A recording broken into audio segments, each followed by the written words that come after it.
Northern Norway वगैरह, beautiful mountains, amazing lakes. अच्छा, और वहाँ पे जाने के लिए सही वेदर कौन सा होता है? आप समर्स में जाओगे तो आप वार्म रहेगा और 24 सनलाइट रहता है, वहाँ मिडनाइट सन कहते हैं उसको। सन वहाँ कभी डूबता ही नहीं है। आप गए हो ना? मैं गया हूँ वहाँ पे। कैसी कैसी फील आती है भाई? रात के बज रहे 3-4 और वो पहले आप कंफ्यूज रहोगे, लेकिन मेरे से लोगों के लिए बहुत अच्छा है, कभी भी सो कभी भी उठो। अच्छा। समझ आ ही नहीं रहा। लेकिन आप शुरू में जाओगे तो लाइक आपका ब्रेन कंफ्यूज है कि सोना कब है, उठना कब है। ऐसा लगेगा कि आपको जेट लैग हो गया है। आपको ऐसा फील क्योंकि भाई वहाँ रेस्टोरेंट्स भी तो टाइम से बंद हो जाते हैं, 12 बजे बंद हो जाते हैं। हाँ, और आपको लग रहा है कि भाई अभी तो दिन ही हो रहा है, मेरे को तो नाश्ता करना है। हाँ, तो ये आपको फील होगा। बट वो सर्दियों में फिर होता है वो पोलर नाइट्स, जहाँ पे फिर आपको नॉर्दर्न लाइट्स दिखती है। पर जब आपकी वहाँ के लोगों से बात हुई और कुछ इंटरेक्शन होती है, आपने बताया मतलब इंडिया के बारे में ऐसा लोग कुछ? पता नहीं कुछ ज़्यादा ही कोल्ड है, उतना इंटरेस्टेड ही नहीं रहते उतना ज़्यादा बात करने के लिए, जो कि रशियन वगैरह रहते हैं ना कि चलो क्या है नहीं, या बात करते हैं आपसे, नहीं बात करते हैं। वहाँ के लोग इतने इंटरेक्ट नहीं करते, लाइक ठीक है, हाँ ठीक है, तुम टूरिस्ट हो। इतने यूज्ड टू लोग यूरोप में टूरिस्ट देखने का ना कि उनको फर्क ही नहीं पड़ता यार। तो भाई ये नॉर्दर्न लाइट्स का एक्सपीरियंस कैसा था आपको? कि जो हमने वीडियोस में देखा सुंदर लगता है, रियल में सुंदर कैसा लगता है, वो सुंदर लगता है, बट वो ठंडी रहती है, क्योंकि आप ठंडी में दिखता है वो। तो बोले ठीक है, जल्दी से दिख जा जो दिखना है। जल्दी आ जा। क्योंकि आपको फिर वो बाहर जाना पड़ता है सिटी के, क्योंकि आप लाइट पोल्यूशन से आप नहीं देख सकते, सिटी के बाहर जाना पड़ता है। तो जल्दी दिख जा जो दिखना है, ये सब ऐसा लगता है। बट भाई जैसे फिनलैंड, आइसलैंड ऐसी कंट्रीज हो गई, यहाँ के लोग परेशान रहते हैं, खुश रहते हैं क्या? इनकी कहते तो हैं कि one of the happiest country in the हाँ, वर्ल्ड। वही मैं पूछना चाह रहा हूँ कि Finland is the happiest country in the world. Happiest in the sense of कि उनकी लाइफ की प्रॉब्लम्स नहीं है। सपोज इंडिया में कोई अनएम्प्लॉय हो जाए तो कि पैसे कहाँ से आएंगे, अब कौन देगा पैसे? एटलीस्ट वहाँ गवर्नमेंट तो देती है आपको कि चलो ठीक है, $2,000 पर महीने ले लो, 2 लाख रुपये पर महीने तुम ले लो अगर तुम्हें अनएम्प्लॉय भी हो तो। बट टैक्स भी फिर ज़्यादा है वहाँ पे, 55% टैक्स देना पड़ सकता है आपको जो भी कमाते हो आप। बट ठीक है, उस टैक्स देने में मैं समझता भी हूँ कि जब आपको फ्री में हेल्थ केयर मिले, फ्री में पढ़ाई मिले, अगर आपको ये गारंटी कि अगर आपके पास जॉब नहीं हो तो पैसा मिलेगा आपको, तो फिर टैक्स देने में अच्छा लोग हो गया कि चलो दे देते हैं टैक्स। इंडिया में वो सब कहाँ है? फ्री हेल्थ केयर, आप किसी सरकारी स्कूल चले जाओ, किसी चले जाओ सरकारी हॉस्पिटल में क्या हालत है आपको पता ही है। सही बात है भाई। बट भाई जब आप ऐसी कंट्रीज़ के लोगों से इंटरेक्ट करते हो, आप उनका आपस में हस्बैंड वाइफ का रिलेशन भी देखते हो या समझते हो कि यहाँ के लोग शादी करना चाहते हैं, नहीं करना चाहते, बच्चों की अपब्रिंगिंग देखते हो, तो ऐसे वाइज आपको कौन सी कंट्री में लगा कि यार ये कंट्री, जैसे जापान के लिए कहते हैं बहुत लोनली, अकेलापन है, ऐसी और कौन सी कंट्रीज आपको लगी कि भाई बहुत अकेले लोग हैं? या अकेले ये लोग तो जितने भी मुझे लगता है kind of first world country हो गई ना, इतना ज़्यादा सेल्फ सेंटर्ड लोग हो गए हैं अपने आप में कि काइंड ऑफ मुझे लगता है उनकी ज़िंदगी इंडिविजुअलिटी चलती है। हमारे यहाँ कम्युनिटी से चलती है कि अगर मेरे को आज कुछ दिक्कत हो जाए तो मेरे फैमिली जितनी सारी ज़मीन सब बेच देंगे, मुझे वो ठीक कराएंगे। अमेरिका में नहीं होने वाला ऐसा, कभी नहीं होने वाला कि आप ठीक है, आप क्या कर सकते हो। और बहुत ही रेयर है वो कि कुछ और वहाँ पे करेंगे। इंडिया से रिलेटेड ऐसी वैल्यूज जैसे आपने बताई, ऐसी और कौन सी कंट्री में? आप ईरान देख लो, ईरान में बहुत ज़्यादा वैल्यूज़ हैं, फैमिली वैल्यूज़ बहुत ज़्यादा मैटर करती है। मोर और लेस आपको एशियन कल्चर में देखने को मिलेगा ये। चाइना में भी है फैमिली वैल्यूज़ आपको देखने को मिलेगा। यूरोपियन कंट्रीज में उतने ज़्यादा नहीं है, वो बहुत ज़्यादा इंडिविजुअल वहाँ पे लोग हैं। भाई कहीं की अल्कोहल आपने ट्राई करी हो कि भाई इस देश की सबसे बड़ी और यूनिक है? मैं एक बार गया था वोडका म्यूजियम सेंट पीटर्सबर्ग में, वहाँ पे 50 टाइप के वोडका मुझे ट्राई करवाया गया, तो फिर मुझे समझ आया कि वोडका में भी अलग अलग टेस्ट होता है। 50 तरीके की? हाँ, वहाँ पे अलग अलग टेस्ट है, आप टेस्ट कर सकते हो वोडकाज। एक्चुअली एक फैक्ट है रशिया के बारे में कि Russia produce 60% of the world vodka, but they consume 70% of the world vodka. 10% उसको मंगवाना ही पड़ जाता है कि इतने वोडका कम पड़ रही है। कम पड़ रही है भाई ठंड भी तो ज्यादा है ना वहाँ पे। एक्चुअली मेरा पहला ड्रिंकिंग एक्सपीरियंस वोडका ही रहा था। मैं रशियन ट्रेन में था और एक दादी आई, बोलती उठो उठो उठो उठो, चाय पिएगा, रशियन चाय। मैंने कहा दो। वो वोडका दी थी मुझे उन्होंने। मैंने कहा मार ले एक बार में। मैं मारा एक बार में, पूरा एकदम पता नहीं जलने लग गया मुझे, और फिर एक में ही मुझे वो चक्कर वगैरह आने लग गया, मैं एक में ही सो गया। तो अच्छी बात, एक तो अच्छी बात थी कि 7 दिन की ट्रेन जर्नी थी मेरी, तो मैं आराम से सोया रहा 1 दिन तक। अच्छा, एक दिन तक। और मैक्सिकन टकीला ट्राई करी आपने? हाँ, टकीला ट्राई किया। मैं टकीला सिटी भी गया हूँ। टकीला सिटी भी है? हाँ, टकीला एक्चुअली टकीला सिटी से प्रोड्यूस हुआ है। अच्छा, एक सिटी एक वहाँ पे कहते हैं टकीला, तो वहाँ से टकीला निकला है। मैक्सिको में ही है मैक्सिको वो? में है भाई मैक्सिकन कल्चर और इंडियन कल्चर कहते हैं काफी सिमिलर है, क्योंकि स्पाइसी फूड वो भी खाते हैं, हम भी खाते हैं स्पाइसी फूड। राजमा खाते हैं वो राजमा बहुत ज़्यादा खाते हैं वहाँ पे, चिकन खाते हैं, रोटी खाते हैं, रोटी मतलब तड़ते रोटी खाते हैं। हाँ। खाना बहुत सिमिलर है उनका। और क्या वैल्यूज सिमिलर लगी? वैल्यूज़ तो हैं, फैमिली वैल्यूज़ वहाँ भी आपको देखने को मिलेंगे। वैल्यूज़ में वो लोग भी बहुत ज़्यादा हेड नॉट करते हैं, आपको देखोगे तो लाइक नोट करते हैं वो लोग। और वहाँ पे जैसे मेक्सिको में थे आप, तो कुछ जैसे वहाँ पे वो बहुत चलता है कार्टेल वगैरह का सिस्टम, तो कुछ देखा कार्टेल आपने? जनरली टूरिस्ट को परेशान नहीं करते हैं, टूरिस्ट के अच्छा। साथ उनका हमने तो अलग सुना है टूरिस्ट को बचाते हैं वो पुलिस बचाते से। हैं, टूरिस्ट को आप कुछ नहीं करेंगे। हाँ। एक बड़ा ही अनफॉर्चुनेट एग्जांपल था, एक लड़की थी इंडिया की, ट्रैवल ब्लॉगर थी, और उसकी डेथ हो गई थी क्योंकि दो कार्टेल आपस में भिड़ गए थे। हाँ। तो उस बीच में वो फायरिंग में आ गई थी, उसकी डेथ हो गई थी। बट वो टूरिस्ट को कुछ नहीं करते जनरली।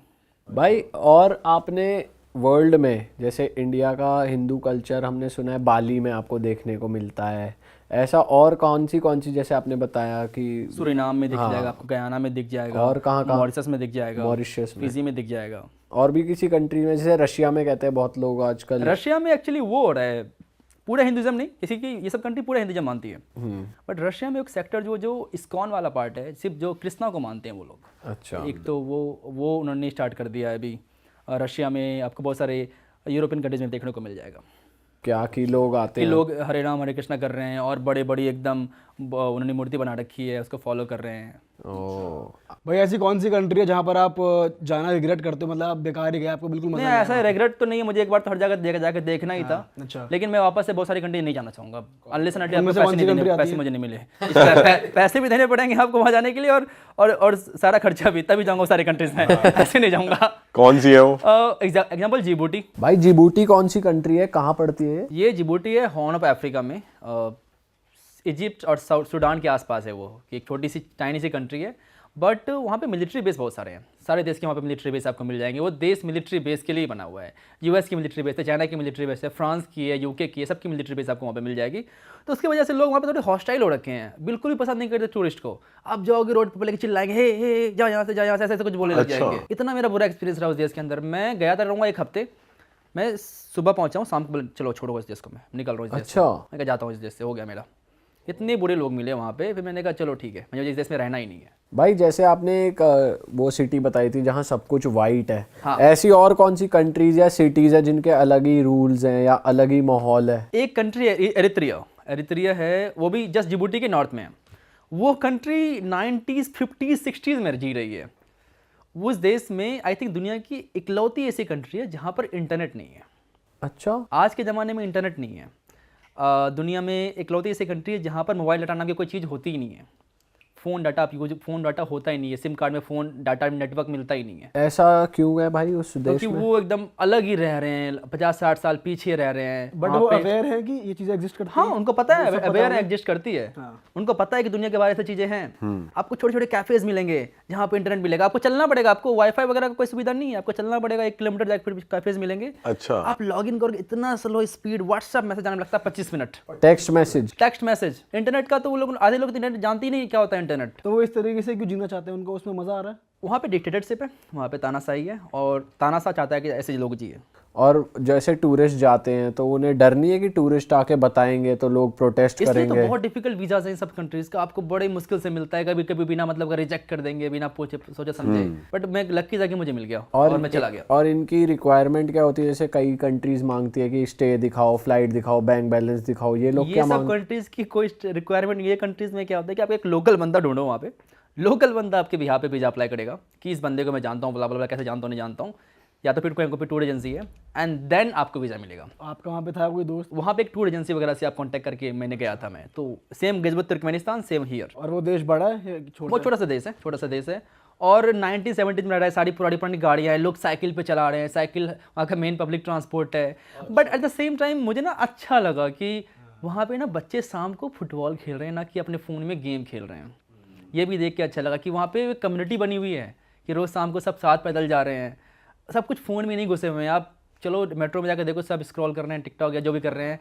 यहाँ पे एकदम सब हम फ़ोन में घुस चुके हैं, वहाँ पे है ही नहीं फ़ोन, तो कोई घुसा हुआ ही नहीं, एकदम ऐसा लग रहा है कि अच्छा जीवन है इनका, कि लाइवली है, लाइवली है, एक दूसरे से मिले जुले हैं, काफ़ी कम्युनिटी वाइज ज़िंदगी जी रहे हैं। तो आपने वहाँ के लोकल लोगों से बात करी कि उन्होंने कभी ट्रैवल किया बाहर, वो लोग बाहर जाके जीते हैं, मतलब नहीं? बहुत ही डिफिकल्ट है, उनको परमिशन देनी पड़ती है उन देश से बाहर जाने के लिए। ओके। हमें क्या है कि हमें जब मन के चलो, जब पैसे में को निकल जाता हूँ मैं देश के बाहर, वो उनको चाहिए होता है परमिशन, कि गवर्नमेंट परमिशन देगी आप बाहर जा सकते हो, नहीं जा सकते हो। और वहाँ के मेजर लोग क्या करते हैं? जनरली एग्रीकल्चर हैं, छोटे मोटे काम कर लेते हैं, बहुत ही one of the poorest country में भी से आती है एक्चुअली वो। और उनकी खुद की करेंसी है, काइंड ऑफ वॉर में भी है कंट्री, वॉर कर रही है इथियोपिया के साथ। तो सब वो लोग ठीक है, मतलब लोग फिर भी खुश दिखे मुझे ना वहाँ पे, तो मुझे उसका अफसोस नहीं हुआ कि चलो ठीक है, अगर खुश हैं 900 का यूज़ कर रहे थे, क्या हो गया, खुश तो है ना, दैट्स मोर इम्पोर्टेंट। सही बात है। अच्छा भाई, आजकल हाइकिंग का बहुत ट्रेंड आ गया है, लोग पहाड़ों पे हाइक करने निकल जाते हैं सुंदर सुंदर। तो इंडिया तो बहुत रिच है हाइकिंग के लिए अपनी, पर इंडिया के अलावा आपको कोई लगा हो कि वहाँ वो कंट्री हाइकिंग के लिए बहुत अच्छी है? बहुत सारे लोग आते हैं किर्गिस्तान, छोटी सी कंट्री, राइनी सी कंट्री, मैंने कहा था कि स्विट्जरलैंड ऑफ एशिया कहते हैं। किर्गिस्तान हाइकिंग के लिए बहुत ही सुंदर जगह है। लोग एकदम हाइकिंग के लिए वहाँ पे यूरोप से आते हैं, फ्रांस से आते हैं, जर्मनी से आते हैं और हाइकिंग करने के लिए जाते हैं। आप गए थे वहाँ? हाँ मैं गया था, 3 महीने रहा हूँ मैं इस देश में। तो वहाँ पे क्या यूनिक लगा आपको? सब कुछ यूनिक ही लगेगा, सब कुछ कोई नहीं है। घोड़े हैं बहुत ज़्यादा वहाँ पे, आपको घोड़े हर जगह दिखेंगे, तब घोड़े को देखते रहोगे, ऐसा फील हो कि स्विट्जरलैंड में आप आ गए हो। तो आपको जब हाइक पे वहाँ पे एनिमल्स वगैरह नहीं अटैक वाइल्ड करते? लाइफ उतनी ज़्यादा नहीं है वहाँ पे। अच्छा। एनिमल्स हैं बट आई थिंक फॉक्स से ज़्यादा मोस्टली, बट कोई ज़्यादा वाइल्ड लाइफ नहीं है वहाँ पे। ओ। तो बहुत ही प्यारा डेस्टिनेशन है, हाई माउंटेन्स में आप क्लाइंब करते हो और कोई टूरिस्ट नहीं है, सबसे अच्छी बात कोई टूरिस्ट है ही नहीं, तो लोग इसलिए वो ट्रैवलर्स आते हैं वहाँ पे कि आके हाइक करें, जाके देखें। और इंफ्रास्ट्रक्चर हाइकिंग के हिसाब से है कि वहाँ ऊपर जा रहे हैं अच्छा तो infrastructure स्टेज है। भी है, या फिर वहाँ पे कैंप्स ही लगाने पड़ते हैं सबको अपने? मोस्टली कैंप से लगाने पड़ते हैं और वहाँ पे यूथ का एक सिस्टम है, वहाँ पे नॉमैड्स होते हैं, जो नॉमैड फैमिली होती है जो कि माउंटेन्स में ही रहती है, तो उनके साथ आप रह सकते जो घूमते फिरते रहे। घूमते फिरते रहते हैं। इन सब कंट्रीज में एक्चुअली बड़े बड़े यूर्ट लगाती है, क्योंकि सब कंट्री ठंडी भी हो जाती है ना, तो -30 चले जाता है, तो वो यूर्ट बनाते हैं, जिससे कि वो जो सिप का जो खाल होता है उससे वो बनाते हैं वो लोग। तो आपने कभी देखा भाई लाइव हंटिंग वंटिंग हो रही है आपके सामने? लाइव हंटिंग वगैरह तो मैंने किया था, एक ट्राइब है अफ्रीका में, हजाबी ट्राइब करके नाम है, तो वहाँ पे मैं उनके साथ हंटिंग पे गया था 3 दिनों के लिए। तो वो किसी को भी खा जाएंगे अब, बट लेकिन एक बात मैं देखा था, छोटा बच्चा था, प्रॉब्लम 6 साल का होगा, और एक रैबिट बड़े फास्ट गुजर रहा था एकदम वो उस पे ऊपर, बंदे ने कैसे निशाना मारा, अर्जुन का निशाना था, ये क्या था, वो जाके उसको लगा वो रैबिट भाग रहा है। और ट्रेनिंग तगड़ी हुई ट्रेनिंग है। तगड़ी रहती है, वो भागते हुए एनिमल्स को मारते हैं और एक बार भी निशाना मारते हैं वो मार देते हैं। और एक्चुअली वो लोग बहुत फेमस हैं बबून्स खाने के लिए, बबून्स को बहुत खाते हैं वो लोग प्रेफर करते हैं बबून्स खाना, तो वो लोग बबून पकड़ेंगे, बबून खाएंगे, जो भी मिल जाए खा लेते हैं वो, तो बबून्स तो एक एग्जाम्पल है, उनका फेवरेट चीज़ है, और जो भी मिल जाए खा लेंगे। वो दुनिया की लास्ट हंटर गैदर ट्राइब है। भाई हमने सुना है कि ऐसे ट्रैवल पीपल नॉर्मली लोगों से कम्युनिकेट नहीं करते, तुम्हें कोई पॉइंट ऑफ कांटेक्ट होना चाहिए, फिर तुम वहाँ पे बार बार विजिट करते तभी बात करते हैं, तो ऐसे कुछ चैलेंज जनरली है कि जनरली हम जैसे इस जगह जाते हैं तो एक बंदा होता है कि उनकी ट्राइब से ही, क्योंकि उनकी जो लैंग्वेज, उनकी वो लैंग्वेज नहीं है उनकी कोई, वो टंग में बात करते हैं, क्लिक में बात करते हैं, उनकी कोई खुद लैंग्वेज नहीं है। तो वो एक बंदा मुझे मिला उसी ट्राइब का, जो कि मॉडर्न ज़िंदगी जी रहा है, जो कि सिविलाइजेशन में आ चुका है, और उसने हमें बताया कि चलो आ जाओ इससे बात करते हैं, साथ साथ इसके घूमते हैं, और उसके बाद उसने कुछ पैसे लिए। भाई जैसे आप सोलो आपने शुरू करा और आजकल बहुत ट्रेंड बन गया है सोशल मीडिया पे सोलो ट्रैवल करना चाहिए, तो मैं जैसे हम पढ़ते हैं या चैट जीपीटी से भी पूछते हैं तो सब थाईलैंड रेफ़र कर देते हैं, भाई थाईलैंड चले जाओ, वियतनाम चले जाओ सोलो पे। आपने घूमी है 167 कंट्रीज़, तो आप बताओ सोलो के लिए बेस्ट कंट्री जो इन यूजुअल कंट्रीज से अलग हो। थोड़ी सी मैं ऑफबीट कंट्रीज, थोड़ी सी ऑफबीट बताऊंगा, but at the same time very nice. Kazakhstan, Kyrgyzstan, Uzbekistan अच्छी कंट्रीज है, बहुत सस्ती कंट्रीज हैं, और सोलो के लिए ईरान भी बहुत सही है। अगर द ओनली प्रॉब्लम ईरान की, ईरान के अंदर बहुत सेफ कंट्री है, बट कि पता नहीं कब वॉर स्टार्ट हो जाए, तो लेकिन ईरान बहुत अच्छी भाई कंट्री सोलो पे लोग प्रेफर करते हैं कि थोड़ी पार्टीज हो, थोड़ी सोशलाइजिंग हो, तो ईरान में है वो? ईरान में नहीं है, ईरान में अल्कोहल बैन है।